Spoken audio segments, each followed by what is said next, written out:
So I'm going to take back the screen and just quickly go on to another topic.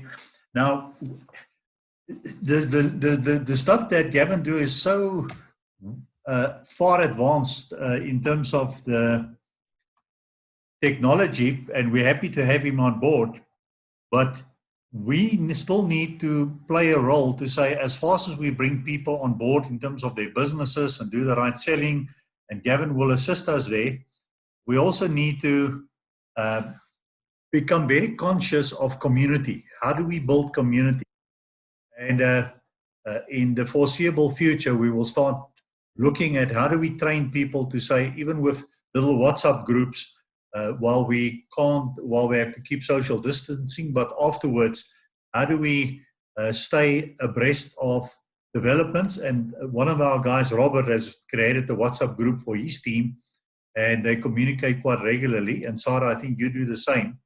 But that will become the thing. And then once the lockdown is over, I strongly encourage you to find a reason to come together physically at least once a month, host tea and coffee sessions, do some training on some of the aspects of our business.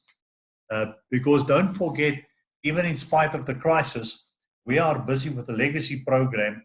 And if you think of the families who have gone before us, the Maponyas, the Ruperts, the Oppenheimers, if those founding fathers haven't started when they did in the midst of extreme crisis and during their lifetimes and the lifetimes of their successive generations, they've experienced lots of crises, world wars, famines, political uncertainties, economic crises, and yet they're in a position where now recently they can bless our economy with large donations of various kinds. So how do we put our family onto that track? And I just thought, in the light of we've now got week 1 behind us, there's a few more weeks to come. And the only thing we know for sure is that the minimum lockdown will be until the 21st of April. But we don't know how long it can actually be, whether they will be extending it. So when you think of, and I made the topic seasons of crisis, and I want to play on the word seasons and the word crisis. And in the next few minutes, I just want to talk about the power of a season, lessons from seasons, and then crisis, the definition, negative effects, positive effects, and then close off with some positive stuff that we can do. Opportunities, work versus job, and what's in your hands.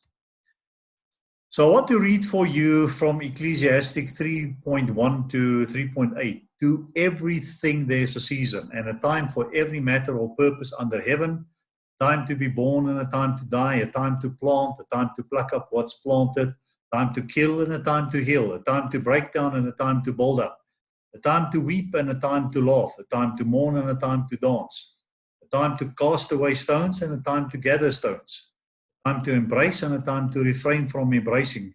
That probably describes our current lockdown.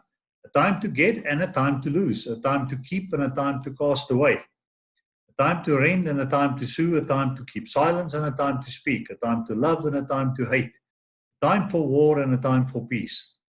Just at point 3.6, a time to keep and a time to cast away, I was reminded of every morning at 8 o'clock, we have one of our members of the community chamber is running a personal growth group called Wisdoms. And in one of the sessions, the one comment that came out was from one of our members who said that during this time, he was so inundated with some negative news through the various groups that he belonged to that he just realized these groups are dragging him down and it's time to change groups. So he got rid of some groups so that he has more time to stay with positive groups who are going somewhere. So just in your own life in the next couple of weeks, keep that in mind. Then a verse that started Helen and my lives when we were newly married and we were introduced to a business opportunity while I had a job. And I was wrestling with, should I say yes to this opportunity or no? That ended up being the New Life opportunity that Arnold was referring to. Uh, Early that morning, after a night of not being able to sleep, I read Psalm 1, and it says, blessed, happy, fortunate, prosperous, and enviable is the man who walks and lives not in the counsel of the ungodly. In other words, follow their advice, their plans and purposes, nor stand submissive and inactive in the path where sinners walk. And by the way, the word for sinner just means people who are missing the mark. They're not busy with the important stuff. Nor sits down to relax and rest with the scornful and the mockers gather. But his delight and desire are in the law of the Lord, and on his law, the precepts, the instructions, the teachings of God. He habitually meditates, ponders, and studies by day and by night. And then the verse that clinched it for me was 1.3. And he shall be like a tree firmly planted and tended by the streams of water, ready to bring forth its fruit in its seasons. Its leaf also shall not fade or wither, and everything he does shall prosper and come to maturity. So that's just some references in the ancient text to seasons. So when we look at the power of a season, in my book at one stage I also referred to people come into your life, some for a reason, some for a season, and some for a lifetime. We say those reasons are just to get you to the next step or open a door. Seasons are, they're there for a period of time to help shape you, give you input. And then we are blessed if we can have a few people who are there for a lifetime. But the reality of life is that seasons don't last, but they guarantee change. So when you see winter, it's guaranteed that after winter you will have autumn, fall, spring, and then you'll have summer, and then you'll have fall again. But it also gives hope. This too shall pass.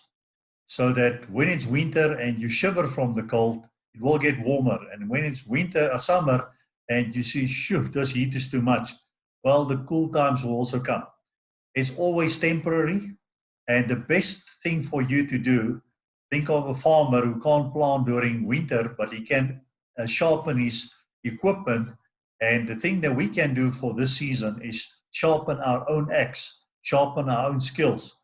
And with what Gavin has shown us, there's a tremendous amount of free resources that you can go to and learn how to familiarize yourself with basic stuff, how to navigate, and this is the web and social media. The lessons to take from seasons is never respond permanently to a temporary problem. It's sad to see during times of economic crisis that people whose whole identity was taken up in their job or in their riches, when that's taken away from them, they see it as a permanent situation. And the suicide rate during times that we live in is just going sky high. But also people then take silly decisions, and they all of a sudden do things that they don't think through because of the panic of the moment. So just keep that in mind, that whatever you deal with right now, even this lockdown period, even this economic state that we will face as a result of this lockdown, it's not going to last. And someone sent me a WhatsApp that said it's not unprecedented times, because throughout history there were seasons like this, which was a big impact in the total economy of the world, but people came out of it stronger, and the foreseeable future, the economic growth was just astronomical for those people who then saw it through. Which brings me to the next point, and the key to life is to outlast the season. So right now, if you can't go out, make peace with it. If you can't do business as you would normally do, make peace with it. But what can you do?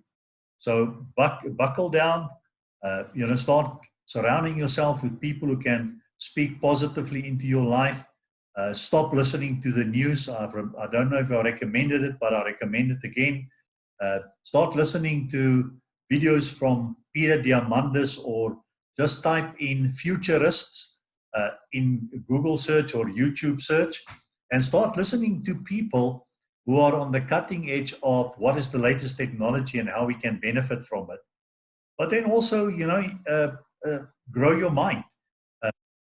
Thing that I can recommend to you is start learning a new language. Go to Duolingo, which has all the languages of the world. It's a free app, one of the best I've ever found. I'm busy with French lessons. Helen's busy with German lessons. A friend of mine, Andre, is busy with learning Swahili. But these are just things that you can do that's positive, that sharpen your axe for the time when this will pass. Now, when we look at crisis, the definition of crisis is an event over which we don't have control and which we haven't caused. So don't blame yourself for the crisis. It's one of the cards that life has now dealt you, so deal with it. And then interesting, I've listened to a talk by someone who says that in the Japanese language, there is no word for crisis. The closest word that they have for crisis is opportunity. So when they see a change in circumstances or an event that they don't have control over, they say opportunity, opportunity. And I want in this coming week, change your language. Whenever you hear people talking about a crisis, I want you to immediately swap it in your head for opportunity. And then how do we find opportunity? We'll get to that just now, because if we don't change our perception of a crisis, what the media and the world is imposing on us with all the negative news there is to get you in a state of economic hopelessness, fear, despair, loneliness, crime, and then it will lead to crime like Gavin has started off by saying that if we don't deal with the problem. I can imagine a whole lot of domestic violence for people who haven't learned how to live with life.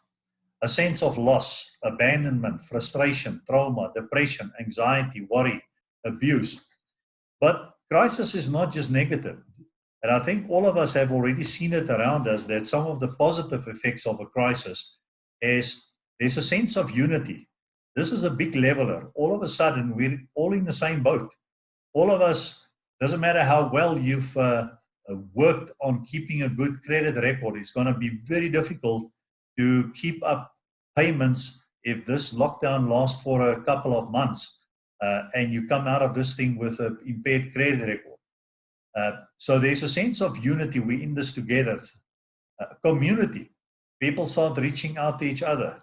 Empathy, which says, for the first time, I hear you, because I'm starting to experience the same things that you've experienced. But empathy is not sympathy, because sympathy is like almost helplessness, what we can do nothing about the situation. Empathy says, yes, it has happened, but so what? What are we doing about it? And it's also creating a sense of humbleness.